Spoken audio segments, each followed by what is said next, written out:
રાજકોટમાં બજરંગવાડી વિસ્તારમાં ઘરે ઘરે બેનરો લાગ્યા છે। આ મકાન વેચવાનું છે તેવા બેનરો લગાવવામાં આવ્યા છે। અશાંત ધારો લાગુ હોવા છતાં વિધર્મીઓને મકાન અપાયા હોવાનું સામે આવ્યું છે। મકાનના કેટલાક મકાનોના સોદા થતા મકાન વેચવા કાઢવામાં આવ્યા છે તો રોષે ભરાયેલા લોકો પણ સામે આવ્યા છે। ધાર્મિક મનોબળ મજબૂત કરવા સ્થાનિકોનો પ્રયાસ સામે આવ્યો છે। સ્થાનિકોએ હનુમાન ચાલીસાના પાઠ કર્યા હતા તો આ મકાન વેચવાનું છે તેવા બેનરો લાગ્યા હતા।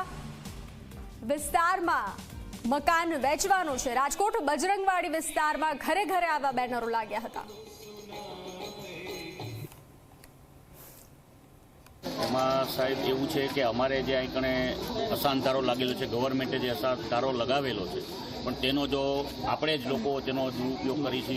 બીજું એવું છે કે અહીં કણે આજુબાજુમાં બધા જ હિન્દુઓ વસે છે અને અધર્મીઓને આપી અને એનો જે અમારો જે વિશ્વાસ અમારો જે સંગઠિત છે તે તોડવાની વાત કરે છે।